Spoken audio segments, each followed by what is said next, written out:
Well, hello. In this video, Thomas DeLauer and myself are doing a joint video on the 3 most common muscle building myths. We'll be going back and forth, starting with me. Enjoy. Thanks, Dr. Berg. Guys, I'm so stoked to be able to be here along with Dr. Berg, dropping some serious science and some serious knowledge on you guys. So Dr. Berg, why don't you take it away, you lead it off, and then I'll give you my take. Hey guys, Dr. Berg here. In this video, we're going to talk about the 3 most common muscle building myths, okay? Myth number 1, we need carbohydrates to build muscle.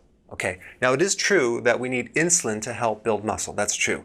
And carbohydrates do trigger insulin. So naturally, the more carbs we eat, the more insulin we produce, and the more muscle development we'll have, correct?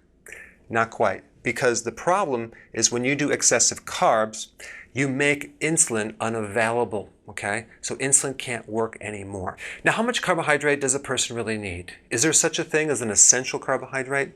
Actually, no. To understand carbohydrates, you really have to understand blood sugars. What is normal blood sugars?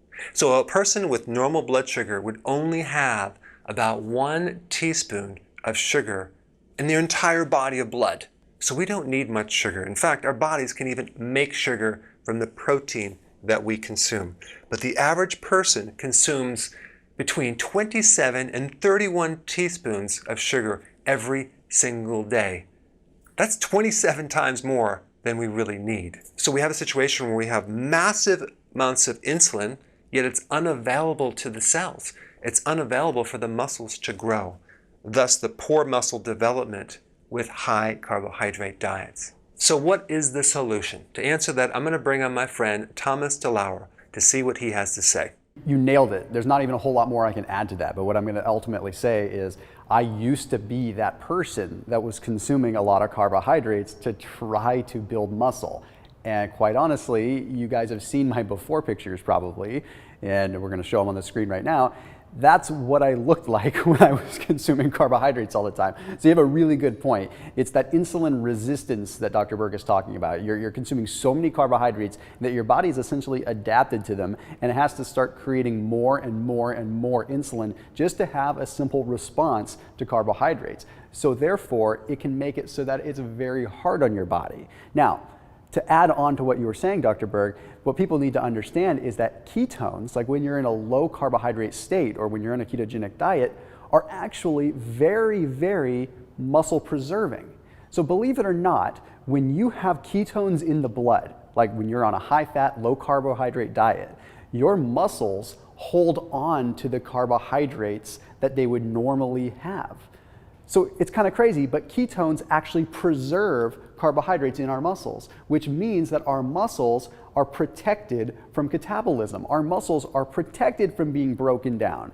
Now, the only time that you will potentially lose muscle when you're on a low carb diet is if your protein levels are too high or you go too long without eating. Now, mind you, there's a strategic way to do it, and you and I talk about it all the time when it comes down to combining ketosis and fasting. But you don't want your body to start breaking down your own muscle tissue. But the best way that you can avoid that is keeping your fat content high. But mind you, you do not want to have your fat content high also when your carbs are high, because then you spike your insulin and the fat goes right into storage. So to add on to what you were saying, Dr. Berg, it's really pretty simple. We need to throw away all the mainstream stuff that we've been hearing about building muscle and having to spike our insulin and start realizing that it comes a lot more down to something known as mTOR, which is the mechanistic target of rapamycin. What that is the body's actual anabolic pathway. That anabolic pathway is what allows us to build muscle. And there are a multitude of things that increase mTOR. And a lot of them are just having to do with the right kind of training, but also making sure that our blood sugar isn't constantly going up and down. So anyway, Dr. Berg, I'm going to let you lead off and go on to myth number 2, and then I'll give you guys my feedback on that as well. Well, thank you, Thomas. That was a great explanation. All right, myth number 2, we need lots of protein to build muscle because your muscles are made out of protein. Makes sense, right? And here's a fact that a lot of people don't know and don't understand. Your body recycles protein. It's very efficient with protein. It doesn't lose a lot of protein. And when you add keto and intermittent fasting, you're going to spike something called human growth hormone. by a significant degree. And this hormone is the main protein sparer.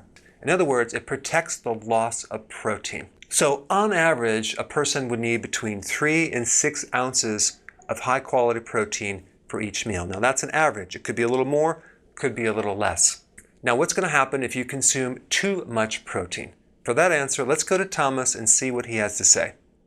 You know, I actually had to laugh a little bit when you were talking about that one, because being in the fitness industry, I've been exposed so much to people that are always telling me that you need to be consuming copious amounts of protein, and I've always been kind of the black sheep of the bunch, saying that you don't need that much. And I appreciate your explanation because it's spot on. I'll add to it just really quickly. There were a multitude of studies, but one of the main studies that ultimately concluded this found that you really only need about 0.5 to 0.7 grams of protein per pound of body weight. And that's honestly on kind of the high end. That's if you're really trying to build some muscle. So hopefully that resonates with some people. Now, when you consume too much protein, well, first off, it can trigger the body to go into what's called gluconeogenesis, where it takes all the extra protein and just converts it into sugar, which ultimately gets stored as fat. You see, what ends up happening is extra sugar that doesn't need to be there ends up getting processed by the liver and stored as adipose tissue. It gets stored as fat. So yeah, extra protein can actually cause you to store more fat. And it's a lot more of a process of testosterone, human growth hormone, and some of these other compounds that are going on in the body, just like you said, that actually contribute to truly building muscle.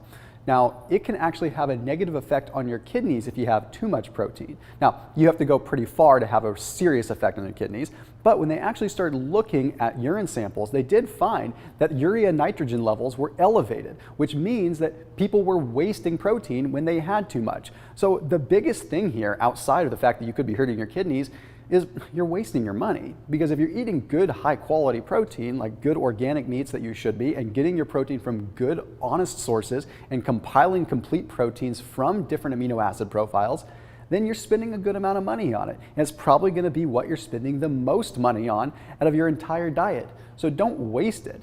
So all you have to do is make sure that you're in the right nitrogen balance. In order to make some sense of this, I'll just use sort of an example. When you are in a positive nitrogen balance, it means that you have enough protein to sustain and build muscle. When you are in a negative nitrogen balance, it means that you don't have enough. It's pretty hard to be in a negative nitrogen balance. What we usually want to be in is just right smack in the middle. Perfect nitrogen balance. Just enough nitrogen going in that is needed. Protein is measured in the way of nitrogen. If we have way too much nitrogen, then it's hard on the body. And that's why it would register in a lot of studies as extra urea nitrogen, meaning too much protein. So we only need to have slightly above baseline to actually build muscle. Anything above baseline or slightly above baseline is all overkill. You would never believe this by looking at me, but I consume only about 90 to 100 grams of protein per day. I don't consume that much. In fact, I don't even eat all that much, which is a whole nother myth for an entirely different day. But Dr. Berg, send it back to you to talk about myth number 3. That was a really good answer, Thomas. Now let's go to myth number 3, and that is building more muscle mass will burn more fat. That is absolutely not true. Building more muscle mass will increase your ability to burn more calories, but we have to differentiate what type of calories that we're burning. Is it fat calories or is it stored sugar calories? There's a lot of people who have a lot of muscle mass, but they're not necessarily lean. So the real question is, how do we burn fat calories and not only sugar calories? To answer that, let's go to Thomas and see what he has to say.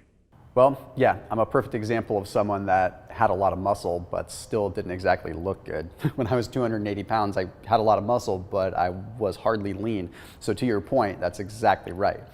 The thing is we have to condition our bodies to understand how to use fat as a source of fuel. That comes down not just to ketosis, but to good old-fashioned fat adaptation. And I've talked about this in videos of my own before. Fat adaptation is something that occurs when the body starts to develop the mitochondrial machinery, the actual cellular ability to utilize fats as a source of fuel. Now, ketosis is one thing. Ketosis is when you're nutritionally priming your body to use fats as a source of fuel during that period of time. Fat adaptation is taking it a step further. Fat adaptation is where your body has gotten so used to using ketones and fat that it actually changes its chemistry. The mitochondria, which creates energy, actually changes structure, changes its machinery to become more receptive to fat. So when you have muscle, it doesn't necessarily mean that your body's just going to incinerate fat. It's not like muscle just gobbles up fat. In fact, that makes no sense. Fat doesn't just disappear into muscle. Fat has to be utilized. It has to be mobilized. You still have to have cardio involved. You still have to have caffeine involved. You still have to have these other factors. So when it comes down to getting your body to utilize fats as a source of fuel, sure, having muscle on board is going to help you, but you still need to be eating the right kinds of things. Otherwise, you're just going to burn more calories in general, which means you could just eat some of your own muscle tissue. Your body is very good at creating energy in the most efficient process for it at that time, which means if you are in a position where your body wants to burn sugar, it's just gonna keep burning sugar. And if you run out of sugar, it's gonna break down protein into sugar via gluconeogenesis. So what you need to do is you need to exercise using some intermittent fasting techniques. Okay, intermittent fasting and ketosis. Intermittent fasting is probably the fastest way that you can get your body to start understanding how to use fat as a source of fuel, because it kind of runs out of options. That's what we really want to get the body into doing. We want it to say, well, wait a minute, I have no choice but to start trying to use fat as a source of fuel. And then once it gets the taste of blood, so to speak, it actually gets the taste of fat, it just rolls with it and it enjoys it. And you can keep that process going by eating higher fat foods and lower carbohydrates. And I know we talk about this a lot. We might sound like broken records because Dr. Berg, you and I are the leading experts in the world of ketosis and fasting on YouTube by far, and people are expecting us to talk about it. But when you give them the science, we give them the details, it makes a lot more sense. You are much more likely to build muscle and to stay lean if you do it right by utilizing a ketogenic and intermittent fasting style diet. Anyway, I hope that clears that up, Dr. Berg. So thanks so much for your answers, Thomas, and thank you for watching.